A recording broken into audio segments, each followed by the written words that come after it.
sa pamamagitan ng baha, doon po ay nalipol ang napakaraming tao. Amen? At doon ay masasabi ng mga tao na masama ang Diyos, ngunit hindi masama ang Panginoon, sapagkat nagbabala na ang ating dakilang Diyos na buhay. Amen? Sa kabila ng lahat na pangyayari, mayroong isa na talagang nanampalataya at nanindigan, ang ating ninunong si Noe. Amen? Kaya nung nagpaulan ng ating Panginoon, ay talagang masasaksihan ng maraming tao.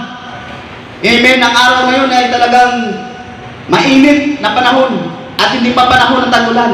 Pero ginawa ng Diyos para ipakita ang kanyang kapangyarihan na ang matitigas ng puso ay talagang kanyang lilipulin.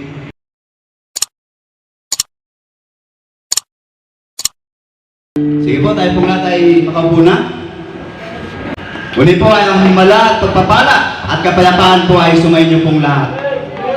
Amen? So, mabuti po ang Diyos sa lahat ng oras at panahon. Amen? Sabi nga po ng Mateo 18 verse 20 na saan man may dalawa o tatlo na nagkakatipon sa kanyang pangalan, naroon siya. Amen? Hindi ko po alam kung sino po ang kanyang katabi sa mga upuan natin. Basta ang malaga po, tayo po ay higit sa tatlo. Amen? Amen. So, bago po ako dumako sa mga pangako po ng Diyos, ako po ay nagpapasalamat sa ating dakilang Diyos na buhay, sapagkat ito po ang panahon, amen, at araw na kung saan ay napakalaga. At pinagpapasalamatan ko po ang Panginoon dahil ito pong gawain pong ito ay higit na mas mahalaga kaysa sa gawain po na iba. Tama po? Amen. Dahil ito po ay gawain ng Panginoon. Amen. So, samahan niyo po ako sa pagbabasa po ng Biblia. Dadako na po tayo sa mga pangako po ng Diyos. Dito po sa Genesis, Kabanata 9, talata po ng 11 hanggang po sa 17. Ganito po ang ating maririnig sa mga pangako po ng ating dakilang Diyos na buhay. Ito ang aking pakikipagtipan sa inyo. Kailanman hindi ko na lilipulin sa pamamagitan ng baha ang lahat ng may buhay. Wala nang baha na gugunaw sa daigdig. Sinabi pa ng Diyos, ito ang magiging palatandaan ng walang hanggang tipan na ginawa ko sa inyo at sa lahat ng hayop. Palilitawin ko sa mga ulap ang aking bahaghari at iyan ang magiging tanda ng aking pakikipagtipan sa inyo. Tuwing magkakaroon ng ulap at lilitaw ang bahaghari, alalahanin ko ang aking pangako sa inyo. At sa lahat ng hayop, hindi ko na lilipulin sa baha ang lahat ng may buhay. Tuwing lilitaw ang bahaghari, maaalala ko ang walang hanggang tipan na ginawa ko sa inyo at sa lahat ng may buhay sa balat ng lupa. At sinabi ng Diyos kay Noe, ito ang tanda ng aking pangako sa lahat ng nabubuhay sa lupa. So, purihin po ang Diyos sa pagkabasa po ng kanyang mga salita. Amen? So, ito po ang aking naunawaan na bago pa po ginawa ng Diyos ang lahat ay nangako muna siya. Amen? Na ang sinabi niya, ito ang kanyang walang hanggang tipan. Na hindi na niya lilipulin sa pamamagitan ng baha ang lahat ng may buhay. Amen? Lahat ng may buhay kasama po ang hayop. Ito po ang sabi ng Panginoon. Dahil sa panahon po na yun, alam naman po natin na ang ating pong narinig na salita ng Diyos ay mayroon pong inuutos ang Diyos. Amen? Sa maraming tao. At ginamit niya si Noe na kung saan ay isa sa mga tao ng panahon na yun na nakikinig sa mga mensahe ng Diyos. At ang sabi ng Panginoon sa maraming tao at pinasasabi kay Noe na sabihin sa maraming tao na magsisi at tumalikod sa mga kasalanan. Amen? Sapagkat malapit kong paulanin na ang lugar na ito. Amen? Ngunit sa kabila ng lahat, ay hindi nangyari at naganap sa mga tao, sapagkat ang mga tao noon, 2,000 years ago, ay sadyang napakatigas ng mga puso. Amen? At ito na nga po, noong mga panahon na yon, tinupad na ang sinabi ng Diyos na magpapaulan siya ng 40 nights and 40 days. Amen? At ngayon ay magkakaroon nga po ng pagbaha ng lugar na yun. Amen? Sa pamamagitan ng baha, doon po ay nalipon ang napakaraming tao. Amen? At doon ay masasabi ng mga tao, amen, na masama ang Diyos, ngunit hindi masama ang Panginoon, sapagkat nagbabala na ang ating dakilang Diyos na buhay. Amen? Sa kabila ng lahat na pangyayari, mayroong isa na talagang nanampalataya at nanindigan, ang ating ninunong si Noe. Amen? Kaya nung nagpaulan ang ating Panginoon, ay talagang masasaksihan ng maraming tao. Amen? Ang araw na yun ay talagang mainit na panahon at hindi pa panahon ng tagulan. Pero ginawa ng Diyos para ipakita ang kanyang kapangyarihan na ang matitigas ng puso ay talagang kanyang lilipulin. Amen?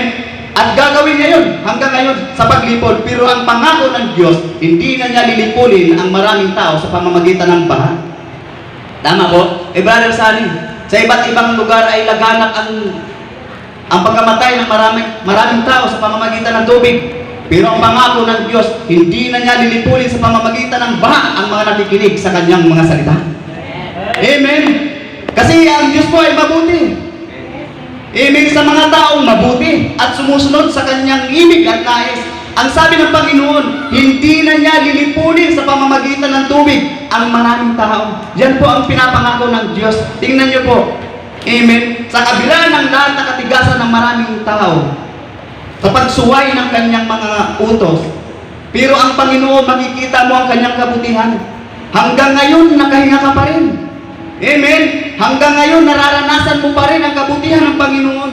Sa kabila ng lahat ng ating pagsuway, sa ating hindi pagsunod sa kanyang gusto, pero andyan pa rin siya nangangako na hanggat may buhay ka, hindi ka malilipon. Dahil ang Diyos po ay makatarungan.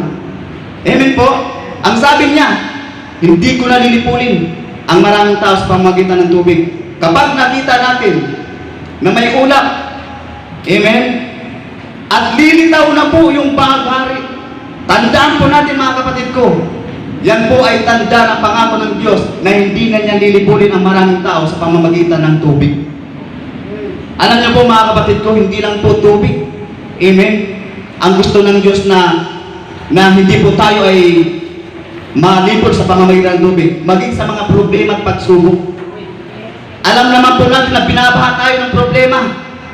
Binabaha po tayo ng mga suliranin. Amen? Na para bang tayo ay tinatakluban ng langit at lupa. At para bang tayo po ay pinarurusahan ng Diyos. Pero alam niyo po mga kapatid ko, hanggat taglay-taglay mo ang hininga na yan, hanggat ikaw ay nakakapagtrabaho, nakakain, may panlasa, nakakita, amen, may lakas, yan po ang pangako ng Diyos na hindi ka manilipol sa anuman mga problema at pagsubok. Amen? Alam niyo po ang Panginoon, hindi po sa naparito upang lipulin ang maraming tao. Bagkos, ay gusto niya na makaahon ng marami. Amen? Ang tao ay gusto niyang malutasan ang mga problema.